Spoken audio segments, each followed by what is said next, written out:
Olá, turma! A nossa aula de hoje é específica para o concurso da PM de São Paulo. Acesse agora mesmo nosso site cienciaexata.com e conheça os nossos cursos de português e matemática exclusivos para este concurso.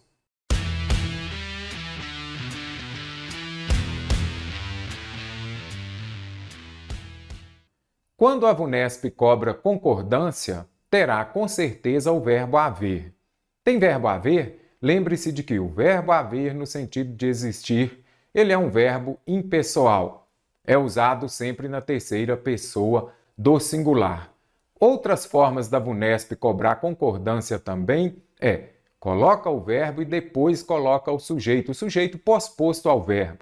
Isso não é difícil. Identifique o verbo, faça a pergunta para identificar o sujeito e lembre-se de que o verbo concorda com o sujeito em número e pessoa. Vamos resolver a nossa questão. Com as modificações feitas, as passagens não existe lamúria ou sofrimento para o mundo. A dor existe, foi sentida. Houve reação com aprendizado. Estão de acordo com a norma padrão de concordância verbal em qual alternativa? Você já consegue identificar aqui, várias vezes apareceu o verbo haver. Tem o verbo haver? Primeira coisa que você vai fazer é escrever existir. O verbo haver pode ser substituído por existir? Ele é impessoal. Observe a explicação. Houve muitas guerras no mundo. O correto seria houve ou houveram. Primeira coisa, eu poderia falar o quê? Existiram, não é isso? Aí você já observa que o verbo existir, ele é flexionado de forma normal. Normalmente, ele vai concordar com o sujeito. Muitas guerras existiram. O verbo haver está no sentido dele, ele é um verbo impessoal. Isso quer dizer o quê? Que ele vai ficar sempre na terceira pessoa do singular. Então, houve aqui está correto. Agora, e quando este verbo haver vem acompanhado de verbo auxiliar? Se o verbo haver ele é impessoal, você já vai se lembrar de que o auxiliar dele também será impessoal. Este verbo ele vai transferir a sua impessoalidade para o seu auxiliar. Então, o correto aqui é deve haver e não devem haver, ok? E aqui, os homens havia ou haviam trazido o dinheiro? Aí você já vem aqui, os homens existiam trazido não, ou seja, este verbo haver aqui, ele não está no sentido de existir. Ele é um verbo auxiliar, como você pode ver, porque aqui nós temos o verbo principal no particípio, e o correto é trazido mesmo, não o verbo trazer no particípio é só trazido, não é trago. Trago é do verbo tragar ou do verbo trazer. Eu trago o material, ou então eu trago o cigarro. Observe aqui, quando ele for um verbo auxiliar e puder ser flexionado ou substituído pelo verbo ter, o tinha, ele vai ser conjugado normalmente, concordando com o sujeito. Os homens, aqui eu tenho o quê? Um sujeito no plural, não é isso? Então, o verbo aqui estará no plural. Os homens haviam trazido. Lembre-se disso daqui que pode aparecer também. Voltando à questão. Não haviam lamúrias. Eu poderia falar o quê? Não existiam lamúrias, não é isso? Então, o verbo haver no sentido de existir, ele é impessoal. Então, aqui no caso, o correto seria o quê? Havia impessoal, o correto seria havia. Então, já descartei. Não havia lamúrias ou sofrimento para o mundo. Isso daqui também é bem clássico. A VUNESP cobra muito. Ela põe o verbo antes do sujeito. Mas aqui é muito simples. O que você vai fazer? Você vai fazer a pergunta com o verbo. O que existia? Dores. Eu falo, dores existia? Não, as dores ou dores existiam. Então, o correto aqui seria o quê? Existiam dores, as dores eram sentidas, houveram reações, existiram reações. Então, o correto seria o quê? Houve reações com aprendizado. Não houve lamúrias ou sofrimento para o mundo. E neste caso aqui, Não houve está na terceira pessoa do singular, não é isso? Então, aqui está correto. Dores existiram. Verbo haver no sentido de existir, ele é impessoal. Então, o correto seria o quê? Houve dores, as dores foram sentidas e o que aconteceu? Aquela tática que eu falo, circule o verbo e faça a pergunta. O que aconteceu? Reações. Reações aconteceu ou reações aconteceram? Aconteceram. Mesmo que o verbo venha antes do sujeito simples aqui, como a gente pode observar, ele precisa de concordar com o sujeito em número e pessoa. Então, o correto seria o quê? Aconteceram reações com aprendizado. Não se registra lamúrias ou sofrimento. A VUNESP também cobra muito o verbo acompanhado da partícula se. Não importa se ela vem antes do verbo ou se ela vem depois. O que importa é você saber, será que é um índice de indeterminação do sujeito ou é uma partícula apassivadora? Observe este exemplo. Alugam-se nos últimos anos muitos apartamentos menores. Primeira coisa, tem a partícula se, você vai circulá-la. A partir dali, você vai identificar a transitividade do verbo. Eles alugam o quê? Quando eu tenho um verbo transitivo direto, observe aqui, ó, VTD, ou um VTDI, verbo transitivo direto e indireto, este se será o quê? Uma partícula apassivadora. Essa partícula apassivadora vai indicar que o verbo vai concordar com o sujeito, como você pode ver aqui. Eles alugam o quê? Ainda coloquei aqui esse adjunto adverbial que está entre vírgula, ele pode ser retirado, porque pela ordem direta ele viria ao final da frase. Mas ele pode vir intercalado ou então no início da frase. Aluga o quê? Muitos apartamentos. Muitos apartamentos aqui é o sujeito paciente, correto? Mesmo estando depois do verbo, é o sujeito paciente, aquele que vai sofrer a ação de ser alugado. Aqui eu tenho uma frase em que, na voz passiva sintética, sintética nada mais vem do que de síntese. Então, você está resumindo, a voz passiva resumida. Então, sempre que aparecer o verbo transitivo direto ou verbo transitivo indireto acompanhado do se, você vai observar o sujeito que está aqui depois do verbo e o verbo vai concordar com o sujeito. Não se fabrica o quê? Verbo transitivo direto. Alimento vai ser o quê? O complemento, o objeto direto. E neste caso aqui, porque esse objeto direto ele está no singular, não é isso? Então, o verbo obrigatoriamente estará no singular. Então, o correto é não se fabrica. Observe o se aqui. Este se é uma partícula passivadora. Por que que aqui ele veio depois e aqui ele veio antes do verbo? Porque aqui nós temos um caso de próclise exigida pela palavra negativa. Você já sabe, se tem palavra de sentido negativo, você vai colocar o pronome oblíquo átono antes do verbo, correto?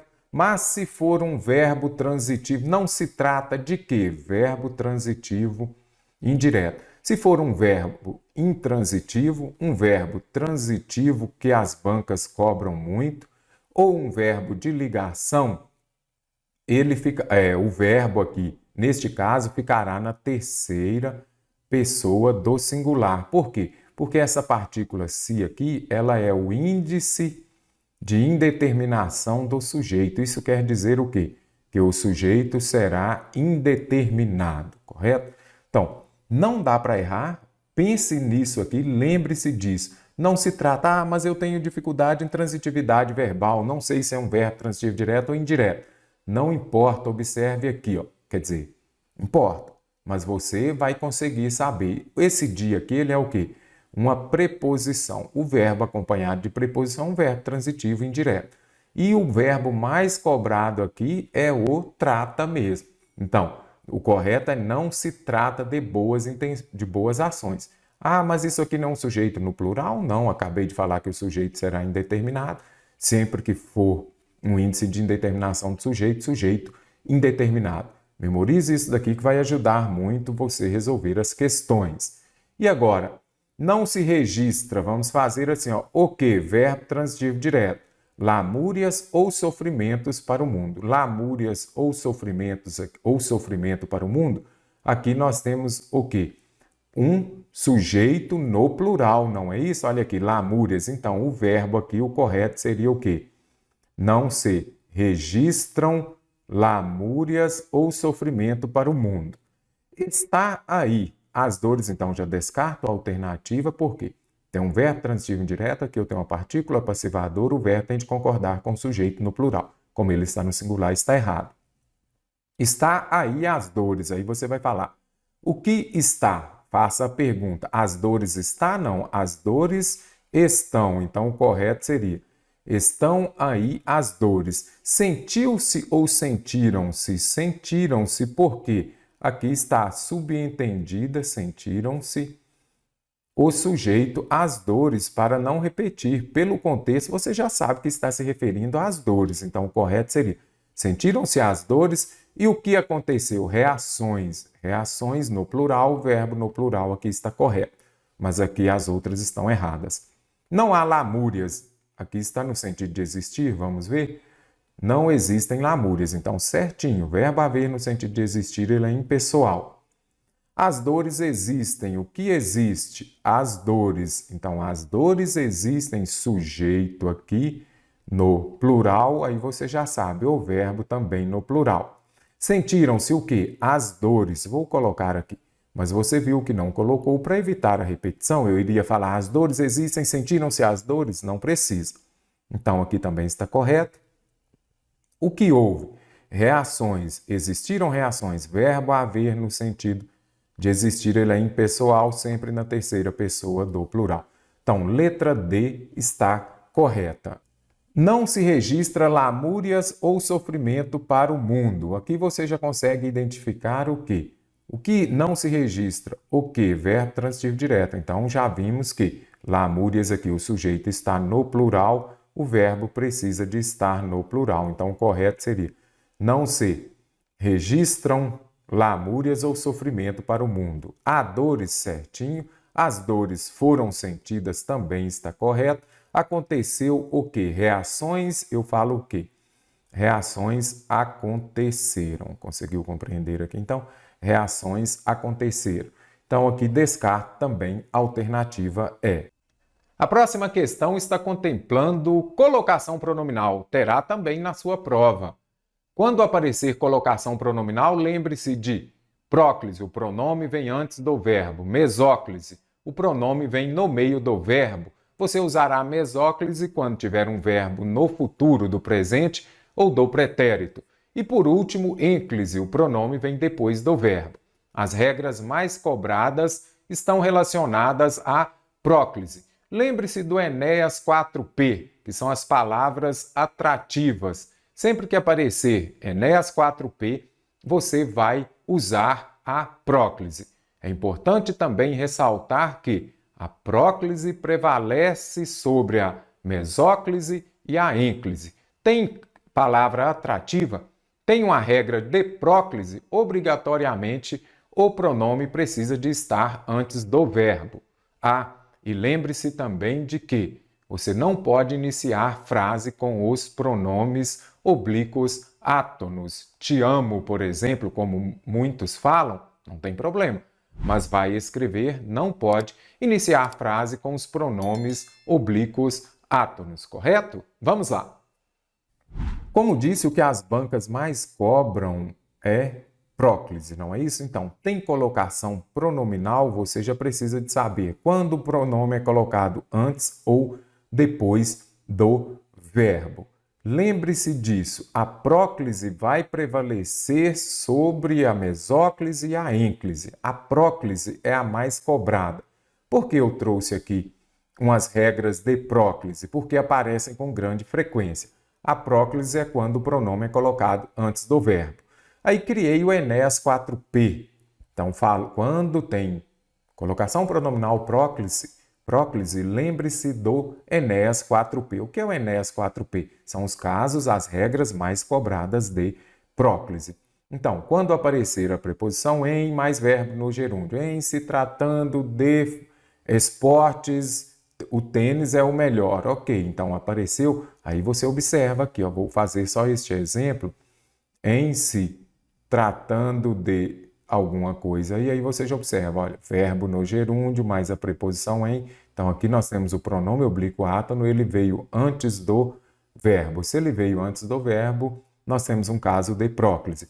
Palavras negativas, as bancas cobram muito. Muita atenção aqui, não, nunca, jamais. Vou colocar aqui o que as bancas mais cobram. Frases exclamativas, por exemplo, eu falaria que Deus o abençoe. Então aqui estou exclamando, estou fazendo, desejando. Então nós vamos usar o caso de próclise, o pronome vem antes do verbo. Os advérbios, muita atenção que as bancas cobram muito. Já, geralmente, então aparecer um advérbio é caso de próclise. As orações subordinadas, é muito comum as bancas cobrarem lá quando, embora, então fique atento a essas subordinadas. Os pronomes interrogativos, aqui já entram os 4 P's. Pronome relativo, que é muito cobrado, pronome indefinido, aparece lá certa, alguma, alguém e outros por ali. E os pronomes demonstrativos também, que as bancas cobram muito. Então, tem colocação pronominal? Lembre-se do Enéas 4P, correto? E outra coisa que é muito importante, você não pode iniciar a frase com os pronomes oblíquos átonos. Então, o que pede esta questão da PM da prova de 2021? Em qual alternativa o pronome pode ser colocado antes ou depois do verbo? Então, aqui nós já temos o pronome, ele já veio marcado. Aqui nós temos o verbo. Então, eu poderia colocar o me aqui? Não, por quê? Porque aqui eu tenho uma palavra que eu chamo de palavra atrativa. Essa palavra atrativa, ela vai atrair o pronome para perto dela e ele virá antes do verbo. É clássico, se tem palavra atrativa, tende a ocorrer o quê? Próclise. A próclise prevalece sobre os demais, então não poderia. Combinam-se, eu poderia falar se combinam, não. O que acabei de dizer aqui, não se inicia a frase com os pronomes oblíquos átonos. Sabe a extensão da dor, mas se considera ou é de fato mais forte. E agora nós temos o verbo, eu poderia falar.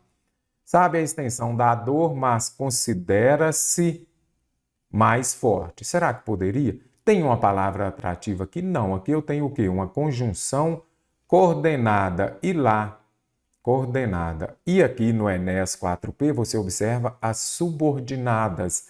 Se tem coordenada, você pode usar antes ou depois. Isso daqui não é palavra atrativa. Então, a alternativa C, que vai gabaritar a questão. Nunca havia encontrado um prato que o seduzisse. Então, olha aqui. Isso daqui é um pronome relativo. Olha o Enéas 4P. Pronome relativo, ele retoma o substantivo anterior. Um prato que o seduzisse. Aqui eu tenho o verbo, não é isso? Será que eu poderia falar um prato que seduzisse-o? Não, porque aqui eu tenho uma palavra atrativa. O pronome relativo é uma palavra atrativa. Todas essas opções aqui são palavras atrativas. Se é atrativo, é obrigatório o caso de próclise. Então, descarto essa alternativa. O tipo aqui descrito, nunca, nunca é uma palavra o quê? Palavra negativa. Palavra negativa é uma palavra o quê? Atrativa. Se é a palavra atrativa, vai nos remeter a quê? A um caso de próclise. Show de bola até aqui. Então, não poderia falar aqui, eu tenho o verbo, não poderia falar nunca vitimiza-se. Então, já descarto aqui também a alternativa E. A nossa questão de agora é sobre advérbio. Gosta desse assunto? Muito importante, a VUNESP cobra muito. Tem advérbio, lembre-se de observar as circunstâncias que eles exprimem. Os advérbios são aquelas palavras que modificam o adjetivo, o verbo e o próprio advérbio. Se eu disser, ele chegou, e agora eu falo, ele chegou ontem. Então você observa que esse ontem é um advérbio de tempo. Ele está exprimindo uma circunstância de tempo, estabeleceu quando ele chegou. Fique atento aos advérbios de dúvida, negação, afirmação, modo, lugar, tempo e intensidade. Observe, por exemplo, a circunstância. Ela estuda. Ok, se eu disser ela estuda muito, aí você já observa a intensidade na ação de estudar. Então, esse advérbio muito, ele veio para modificar o verbo estudar. Vamos resolver a questão. Considere os trechos do texto. As expressões destacadas apresentam as circunstâncias adverbiais de que? Então, tem advérbio, observe a circunstância que ele expressa. É uma palavra que modifica o ava, como eu disse. Então, neste caso aqui, você já observa. Vivemos um tempo de desinteresse total pela cultura. Diz com repugnância. Observe aqui, se eu falasse, ele diz alegremente, de forma alegre. Quando tiver esta questão contemplando o advérbio, tente substituir. Se eu disser diz alegremente, aqui nós já temos uma palavra terminada em mente. Muitos ou a maioria dos advérbios de modo são palavras terminadas em mente, mas nem todas as palavras terminadas em mente são advérbio de modo. Outra coisa, faça a pergunta, como ele diz? Vivemos um tempo de desinteresse total pela cultura, diz com repugnância. Como ele fala, como ele diz? Se você faz a pergunta com como, aqui eu tenho um advérbio de modo. Intensidade vai aparecer o muito. A última prova da VUNESP que fiz estava difícil. O outro fala, a última prova estava muito difícil. Se tem muito, então, você já consegue identificar aqui esta intensidade. E como já sei que a primeira é modo, já facilitou. Vamos ver a próxima. Não. Com certeza, no mundo que vejo em volta, um mundo de escravidão voluntária. Com certeza aqui ele está afirmando, não é isso? Ele está fazendo uma afirmação, ele está certo daquilo. Então, é um advérbio de modo e afirmação. Bem interessante você compreender essas circunstâncias que estabelecem. Com certeza, você irá à festa e você substitua. Traga as frases para o seu cotidiano. Você vai fazer o concurso da VUNESP para a PM de São Paulo 2021? Com certeza. Então, apareceu com certeza, você está afirmando. A próxima questão está contemplando crase. É um assunto de fácil entendimento. Lembre-se de quando não usar a crase. Antes de verbo no infinitivo, antes das palavras no masculino, eu sempre falo. Colocou crase antes de palavra no masculino, vai andar a pé e vai comprar a prazo, porque não vai passar no concurso. Aí você vai se lembrar de que antes de a pé e a prazo não usa crase, porque são palavras no masculino. A VUNESP cobra muito usar crase antes dos pronomes indefinidos. Aparece lá, ele se referia a outra pessoa. Tem crase ou não? Outra, pronome indefinido, qualquer, certa, alguém, ninguém. Não usa crase antes dos pronomes indefinidos. Lembre-se de que também não será utilizada a crase no singular antes de palavras no plural. Ele se referia a mulheres. Não vai ter crase, porque mulheres está no plural. Não pode. Há outras regras também que a gente vai ver resolvendo a questão. Considere o trecho redigido a partir do texto. De acordo com a norma padrão, as lacunas devem ser preenchidas de forma correta e na ordem com. Nós temos 6 possibilidades. Você vai começar por aquela que é mais fácil, que está contemplando regência, também crase. Se tem crase igual nas primeiras 2 alternativas, nós vamos ver. Tem crase ou não?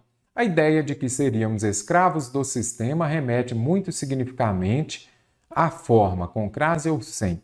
Se remete, remete a alguma coisa, mas o a de a forma vai dar a com acento indicativo de crase. Observe. Remete muito significativamente ao ato. Deu ao antes de uma masculina, terá crase. Então, muita atenção à regência verbal. O verbo remeter, ele exige a preposição a. Então, já sei que a primeira tem crase, então já descartei 2 alternativas. Vamos ver, de forma como os conteúdos veiculados na internet nos induzem.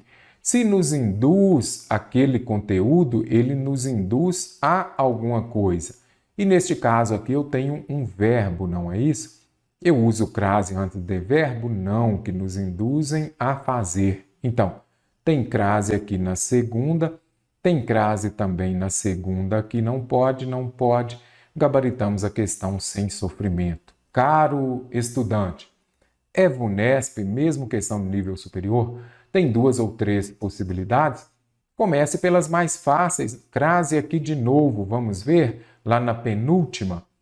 O mapeamento de informações que permite, se permite, permite a alguém ou a algo, mas o a das empresas. Então, que permite às empresas. Então, neste caso aqui, terá crase por quê? Que permite aos empresários, por exemplo. Aqui também ajudaria muito você. Vamos ver os outros dois. Fazer certas escolhas em consonância, se é em consonância, é consonância com alguma coisa, então com os propósitos. Mesma coisa, de acordo com os propósitos. Com que são criados? Por trás do aparentemente despretensioso objetivo de possibilitar uma experiência agradável, está a busca, se tem uma busca por alguma coisa. Eu tenho uma busca por passar no concurso, por exemplo, a busca por estimular o consumo. Por isso, então, que a alternativa B está correta. Ainda faltou o último. Empresas oferecem produtos compatíveis. Se é compatível com alguma coisa. Então, o correto aqui, compatíveis com com o perfil. Traga essas frases que aparecem aqui para o seu cotidiano, por exemplo. O salário não é compatível pelo cargo, compatível com o cargo. No cargo, não, é com o. O salário não é compatível do cargo, não. Traga para o seu cotidiano. Lembre-se de algo que você leu, vai facilitar bastante. A próxima questão está contemplando interpretação de texto. A VUNESP cobra em interpretação de texto, tirinha, charge e textos não muito longos. Então, resolva muitas questões sobre esse assunto, leia bastante, é a melhor maneira de você aprimorar o seu desempenho. Tendo em vista a fala de Armandinho, é correto afirmar que o efeito de sentido da tira consiste em... O que é esse efeito de sentido? Vamos ler. O que é isso, Armandinho? Aí ele ri. A mesma pessoa que falou com o Armandinho. Brincando de boneca? Que absurdo! Brincando de pai. Então, onde está o efeito de sentido aqui? Aparece a tira, essa questão aqui, como você pode ver, retirada da prova da PM deste ano. Ela é bem interessante, a VUNESP cobra muito, tanto tira quanto charge. E onde está esse efeito de sentido dela? Então, quando ele vem rindo aqui, é importante você observar a linguagem verbal e também a linguagem não verbal. A não verbal são as expressões faciais. Aqui você pode observar, ou também as imagens, neste caso a expressão facial. Ele está rindo aqui, ele já está bem sério. E aqui o Armandinho já está sério e aqui ele está rindo. Então, esse efeito de sentido aqui está relacionado a quê? Ele vem rindo, falando, mas um menino brincando de boneca? Aí ele vem aqui e fala, brincando de pai. Então, o que está aqui de forma implícita? Que ele faz uma crítica aos pais que apenas brincam de criar os filhos. Consegue compreender dessa forma? Ele vem rindo, brincando de boneca? Que absurdo, um menino brincando de boneca, isso eu estou falando dentro da tira. Aí o Armandinho retruca, não, brincando de pai, ou seja, os pais brincam de cuidar dos filhos. Quem cuida, neste caso, é a mãe, no caso da tira. Então, qual que é o efeito de sentido dela? Tecer uma crítica explícita ao comportamento infantil de levar a boneca para passear como se fosse um bebê? Não. Nós já vimos que está fazendo uma crítica a essa questão de os pais acharem que cuidar dos filhos é uma tarefa da mãe. Corroborar a visão. E agora, o que é corroborar? Reforçar, validar, vamos colocar aqui, reforçar, validar a visão. E é interessante você observar dentro de regência. Corroborar é um verbo transitivo direto, ele não pede preposição. Muita gente fala, eu corroboro com a visão. Não, você corrobora se é verbo transitivo direto, não pede preposição. corroborar a visão preconceituosa acerca das responsabilidades femininas de cuidar dos filhos? Não. Aqui, de forma implícita, ele vem criticar a questão dos homens ou dos pais acharem que só as mães devem cuidar. Corroborar o senso comum, segundo o qual há brinquedos que são, na prática, exclusividade de meninas, ele vem para corroborar isso daqui? Não. No início até que sim, só que aqui muda de sentido. Até aqui parece tudo normal, então menino não deve brincar com boneca, não. E aqui essa mudança de sentido, como expressa aqui o efeito de sentido da tira, já é justamente ao contrário. Então ele não vem para corroborar esse senso comum de que há brinquedos que são de exclusividade feminina. Lá ele vem para trazer uma crítica a essa questão. A questão de que cuidar dos filhos é obrigação das mulheres. Ela vem para tecer um comentário pertinente acerca de certos hábitos infantis que devem ser vigiados pelos pais. Em que momento aqui que está falando, olha, deve vigiar os pais para não brincar, menino não brincar de boneca. Que nada, ele não está brincando de boneca, ele está brincando de pai que cuida dos filhos, ou seja, os pais não cuidam do filho de acordo com a tirinha. Tecer uma crítica implícita, certo, ali, quando é algo implícito, é algo que está subentendido. Você precisa de fazer a leitura, contextualizar essa leitura para saber que ele está criticando. Então, brincando de boneca, aí está falando, não, estou brincando de pai, ou seja, os pais brincam de cuidar dos filhos. Ao estereótipo, o que considera estereótipo é aquilo que todo mundo já fala, é uma espécie de um preconceito, é um clichê, é um bordão, aquilo que todos falam. Então, tecer uma crítica implícita ao estereótipo que considera que cuidar dos filhos é tarefa feminina. Então, ele está criticando certinho, de forma implícita, aqueles que acham que cuidar dos filhos é tarefa feminina. Por quê? Para o pai, ele está brincando de ser pai, ou seja, ser pai não é uma função, não é uma obrigação. Então, ele vem para criticar isso. Bem interessante a tirinha. No contexto do último parágrafo, expressam ideias que se opõem os termos destacados. Então, opõe, oposição. Se é oposição, eu já sei que quero uma alternativa onde haja antônimos.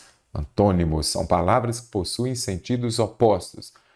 A atenção à época era abundante diante da informação. Será que atenção é antônimo de informação? Não. Então, já venho aqui e descarto. São palavras que possuem significados diferentes. Significados diferentes não são antônimos.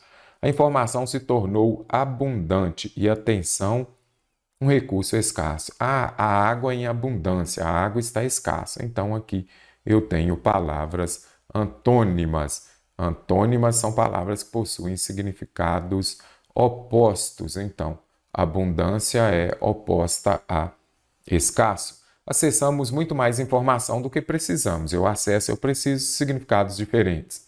Ela vem de maneira caótica, em parte mesquinha. Caótica é o quê? Algo confuso. Vou colocar aqui.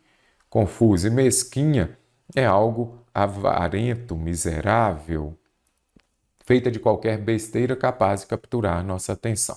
Besteira tem significado diferente de atenção, mas não tem, neste caso aqui, não são palavras antônimas. Descarto também. Alternativa é. A próxima questão está contemplando conjunção. Tem conjunção? Lembre-se de observar a ideia e o sentido que elas estabelecem. E muita atenção também, que vou explicar nesta questão, sobre a conjunção embora, muito cobrada pela VUNESP. Considere as seguintes passagens do texto. Gente, embora e VUNESP, amor eterno, você já sabe. Se tem conjunção, provavelmente aparecerá embora. Você pode errar jamais.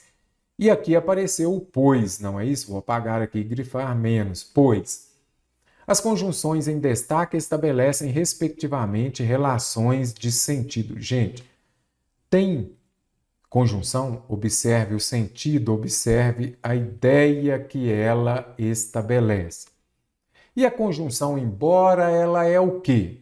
Trouxe uma breve explicação aqui, e esta questão, inclusive, foi solicitada, foi pedida a correção pela aluna nossa Rebeca, lá do nosso curso de português VUNESP específico para o cargo de professor. Então, vou resolvê-la aqui e se tiver alguma dúvida ainda, deixe-a na seção de comentários também. Apareceu a conjunção embora, ela expressa uma ideia de que aí nós teremos a oração subordinada adverbial concessiva. Bem simples, este exemplo que eu trouxe aqui, ele é clássico. Apareceu uma concessiva, muita gente tem dúvida, o que é uma concessiva ou ela está indicando uma oposição versus concessão. Muito simples. Concessiva, ela indica uma oração contrária a uma ação contrária à da oração principal, mas não a impede de acontecer. Vamos para a prática. Pagou a conta, olha o embora aqui. Então, se tem um embora aqui, eu já sei, é concessiva. Pagou a conta, embora estivesse sem dinheiro. Então, as orações subordinadas adverbiais concessivas expressam uma ideia oposta, vou colocar aqui, à da oração principal, ok. Ele pagou a conta, mas se ele não tinha dinheiro, ele poderia pagar a conta? Não. Então, aqui é uma oposição. Agora, ele pagou ou não pagou a conta? Ele pagou. Então, o que é essa concessiva? Expressa uma ideia oposta da oração principal. Estar sem dinheiro é oposto a pagar a conta, mas não impede aquela ideia da oração principal de acontecer. Vou até colocar aqui, ó. Aconteceu, ele pagou a conta, mesmo estando sem dinheiro. Bem simples, concessivo, expressa uma ideia oposta da oração principal, mas não impede de acontecer. Quando a gente volta aqui, o espectador que já recebeu a linguagem cinematográfica feita, embora ainda hoje ela continue fazendo a si mesma, observa que está falando que ela está feita, mas ela continua fazendo a si mesma. Então, você consegue observar essa ressalva aqui. Então, indica uma ideia oposta da oração principal, ok? Ou seja, se aqui no caso o fato dela estar feita é oposto ao fato dela ainda continuar fazendo a si mesma.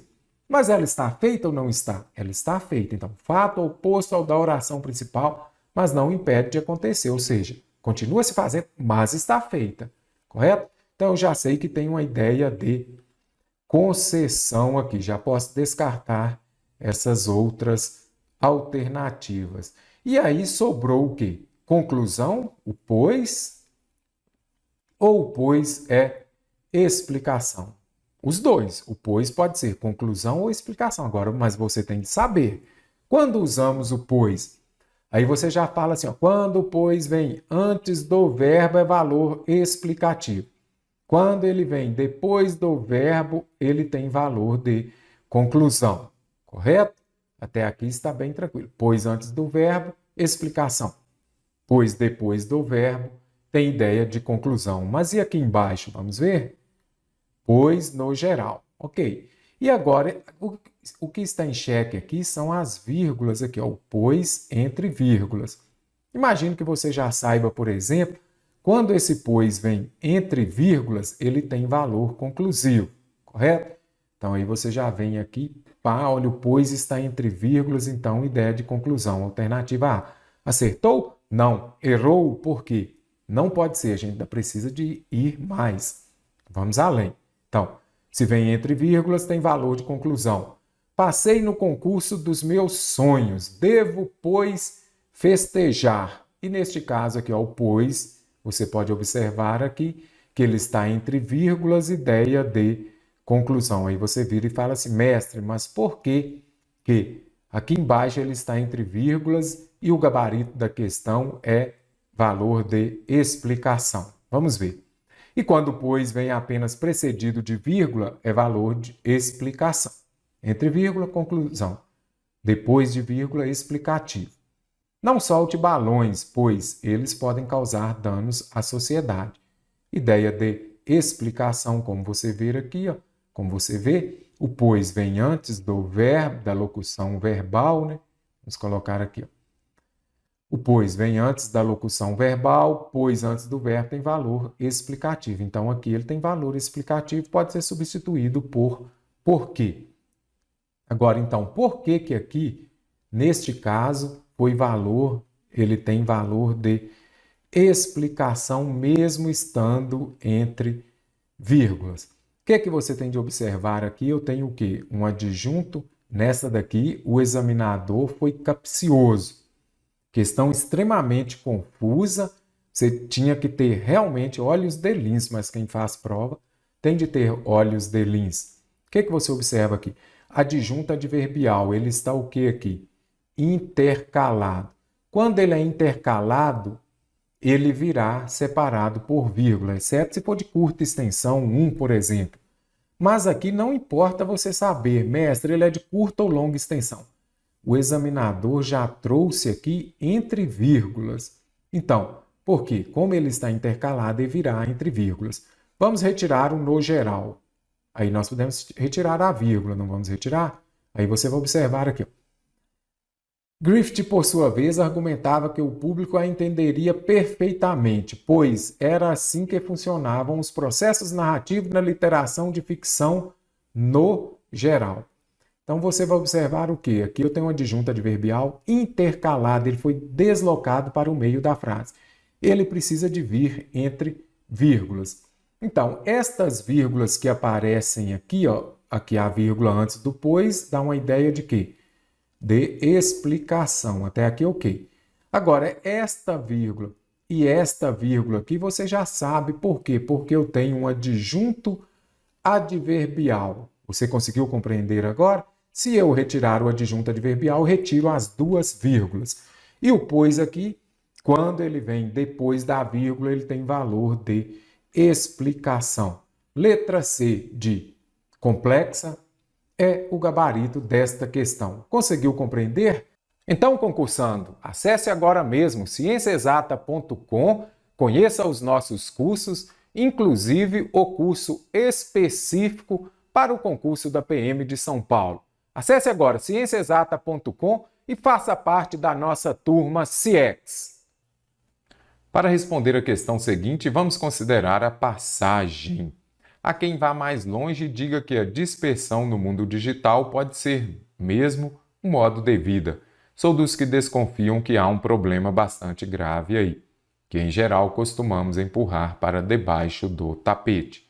A ideia de oposição que se estabelece entre as duas passagens permanece preservada com a introdução, no segundo parágrafo, da seguinte expressão em destaque. Agora, já vem aqui, alternativa A. Entretanto, sou dos que desconfiam que há um problema bastante grave aí. Vamos ver aqui então, neste ponto aqui. A quem vá mais longe, diga que a dispersão pode ser mesmo modelo de vida. Então, está afirmando que é um modelo de vida. Sou dos que desconfiam que há um problema bastante grave aí. Qual dessas conjunções eu colocaria? Entretanto, eu já sei, expressam a ideia de quê? Oposição, mas, porém, contudo, entretanto, todavia. Conforme é uma conformativa. Conformativa. Porque sou dos que desconfiam, porque pode ser uma ideia de explicação ou de causa. Então, as duas são possíveis. Por isso, vem para concluir, é uma ideia de conclusão. De modo que sou dos que desconfiam que há um problema bastante grave aí, é uma ideia de consequência. Então, qual dessas conjunções deveremos usar acima? Alguém vai mais longe e diga que a dispersão no mundo digital pode ser mesmo um modo de vida. Sou dos que desconfiam que há um problema. Ok. Alguns afirmam que é um modo de vida, mas ele é um dos que desconfiam que há um problema bastante grave aí. Tá? Modo de vida. Se é modo de vida, tudo bem. Mas se há problema grave, alguma coisa já tem. Então, aqui eu já percebo essa ideia de oposição. Se a oposição é mas, porém, contudo, no entanto, entretanto, todavia. Para verificar se há uma ideia de oposição, estamos indo em uma direção, depois vem algo igual. Ah, é um modo de vida? Tudo bem, então. Ali vai ficar essa dispersão, já é comum, não ao que pode fazer, mas aqui ele já vem e observa um problema muito grave aqui. A próxima questão contemplará pontuação. Tem pontuação? Lembre-se do SVC. Não pode separar o sujeito do verbo e nem o verbo do complemento por vírgula. Segundo ponto importante, lembre-se da ordem sulveca. A ordem sulveca nós temos o sujeito, o verbo, o complemento e os adjuntos. Essa é a ordem direta das frases. O que a VUNESP faz? Ela pega o adjunto adverbial e coloca no meio da oração ou então no início. Quando ele vier no meio ou no início e ele for de longa extensão, ele virá separado por vírgula. Explicarei um pouco mais sobre vírgula nesta questão. Tem vírgula, você já sabe, já pegue aí a sua prova, o seu caderno de atividades e escreva SVC, ou seja, você não pode separar o sujeito do verbo e nem o verbo do complemento por vírgula. Precisamos da alternativa correta, aquela que foi reescrita de acordo com a norma padrão da língua, questão de nível médio. Em tese, gastar dinheiro deveria. Primeira coisa, SVC. Deveria verbo, não é isso? Agora, em tese, vamos deixar, o emprego da vírgula está correto. Agora, gastar dinheiro deveria. Faça a pergunta. O que deveria ser uma fonte de satisfação? Gastar dinheiro. Então, neste caso aqui, eu já consigo identificar que gastar dinheiro está exercendo a função de sujeito. Não posso separar o sujeito do verbo por vírgula. Então, em tese, aqui nós temos um adjunto adverbial de curta extensão, você pode colocar ou não separado por vírgula. Eu deixei. Em tese, gastar dinheiro deveria ser uma fonte de satisfação. Isso deveria ser uma fonte de satisfação. Aqui eu tenho o quê? A VUNESP cobra bastante, não muito, né? Oração subordinada, substantiva, subjetiva, aquela que vai exercer a função de sujeito. O que deveria ser uma fonte de satisfação? Gastar dinheiro. Verbo do infinitivo. Neste caso aqui, nós temos a oração subordinada, substantiva, subjetiva, aquela que exerce a função de sujeito. Não posso separar por vírgula o sujeito do verbo. O conceito, por não ser um transtorno mental reconhecido pela OMS, tem uso bastante informal. O conceito sujeito tem verbo. Quando entre o sujeito e o verbo nós nos depararmos com duas vírgulas, provavelmente está correto. Por quê? Aqui eu tenho o quê? Um adjunto adverbial. Então, esse adjunto adverbial de longa extensão, ele pode vir intercalado, ele virá separado por vírgula. Letra B, corretíssima. Lá no nosso curso, na explicação de pontuação, eu foco bastante em vírgula. E você já anotou aí? SVC. Kelly Rivers, autora de um blog dedicado ao empreendedorismo, afirma que morreria de medo de gastar dinheiro. Então, Kelly Rivers, sujeito, não é isso? Autora de um blog dedicado ao empreendedorismo. Aqui nós teríamos o quê? Um aposto. Este aposto explicativo, ele vem separado por vírgula. Vai explicar quem é a Kelly, autora de um blog dedicado ao empreendedorismo. Então, a vírgula deveria vir aqui e não depois do afirma. Ela afirma o quê? Que morreria. Então, eu não posso separar o verbo do complemento por vírgula. Então, decidiu fazer uma terapia que ajudou. Beleza. O que ajudou? O verbo, não é isso? E o sujeito, terapia. Não posso separar o sujeito do verbo por vírgula. Ah, mestre, mas aqui é um pronome relativo. Ok, esse pronome relativo, se ele se refere à terapia que exerce a função de sujeito, ele também exercerá a função de sujeito. Não posso separar o sujeito do verbo por vírgula. É aconselhável procurar um especialista se o medo excessivo de gastar dinheiro afeta a vida normal de uma pessoa. É aconselhável procurar um especialista, não precisa dessa vírgula, se o medo excessivo de gastar dinheiro. Ah, mestre, outro dia eu assistindo às suas aulas, você falou que aqui eu tenho o quê? Uma oração subordinada, o quê? Será que ela é substantiva? Não, ela é adverbial, concessiva. As orações subordinadas adverbiais exercem a função de quê? De adjunto adverbial. Então, vem separado por vírgula. Agora, quando ela vem depois da principal, o uso da vírgula é facultativo. Então, aqui você poderia usar ou não. Então, vou deixar aqui. É aconselhável procurar um especialista Se o medo excessivo de gastar dinheiro, novamente, o que afeta a vida?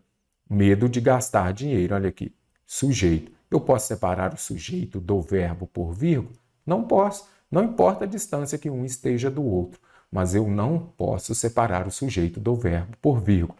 A única correta alternativa B, correto? Você pode fazer a leitura antes de ler as questões também. Aqui a segunda parte do texto é um texto do Fernando Schuller, retirado da Veja, editora Abril, 22/1/2022, adaptado o texto. Vamos aqui às questões, então. Faça a leitura da questão, da alternativa, volte ao texto para ver se você já identifica se está correta ou não. O autor do texto discute o avanço tecnológico dos telefones celulares, fator determinante para ampliação do acesso a informações jornalísticas. Será que lá no texto fala que o celular ele é um fator determinante para ter acesso às informações jornalísticas? Vamos voltar aqui. O título já é bem sugestivo. A era da dispersão, ou seja, as pessoas estão muito dispersas.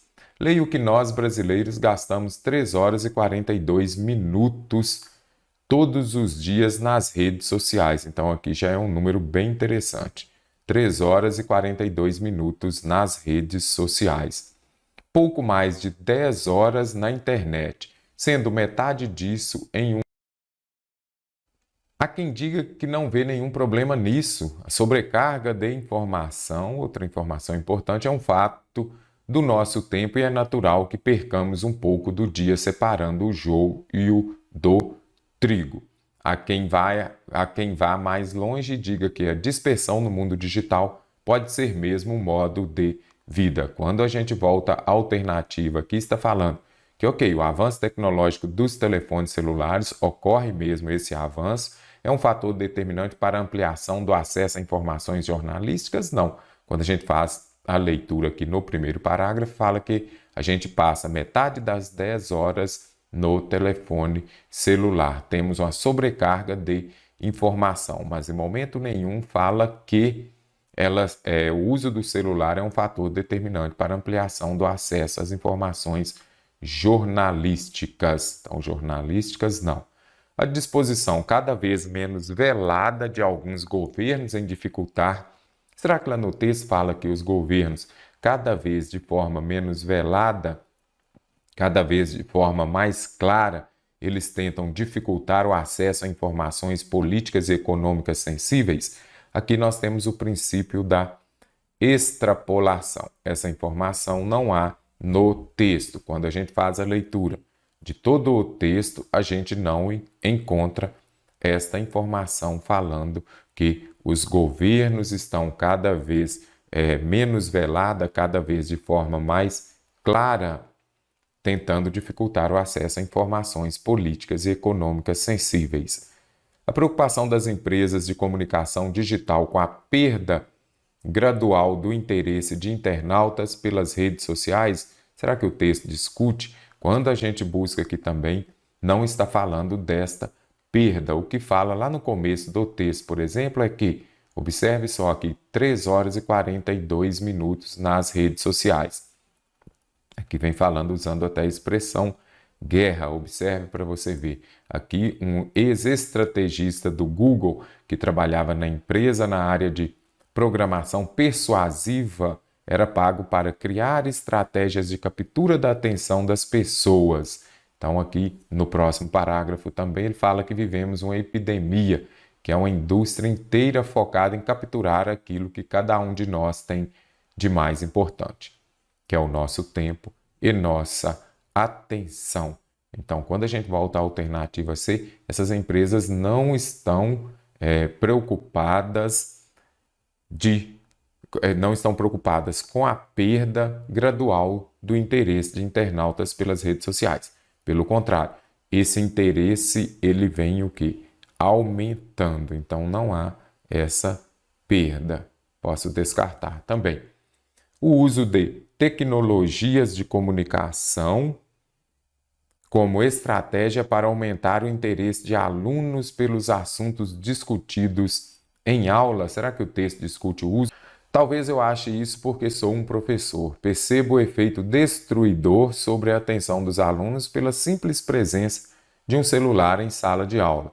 Uma pesquisa mostra que levamos até 23 minutos para retomar a atenção quando somos interrompidos. Bem interessante esse trecho.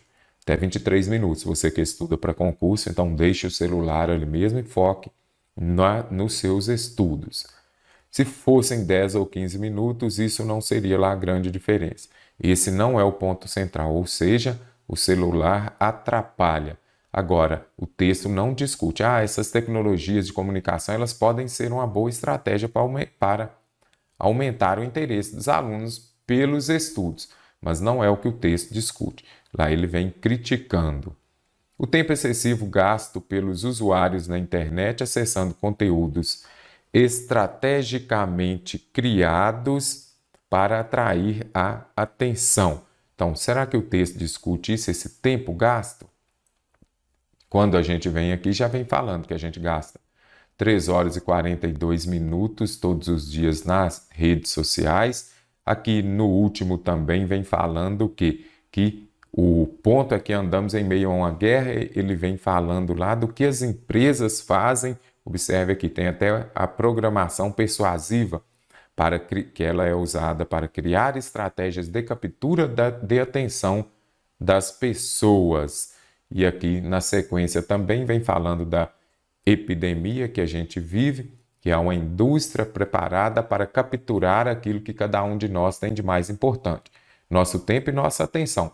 Olha o algoritmo, o Instagram, por exemplo, você está ali, só vem para você aquelas coisas das quais você se interessa. Então já é tudo preparado mesmo. Olha aqui, captura voluntária, feita com técnicas sofisticadas de inteligência artificial. Olha o algoritmo. O tempo de atenção de cada indivíduo passou a ser milimetricamente monitorado.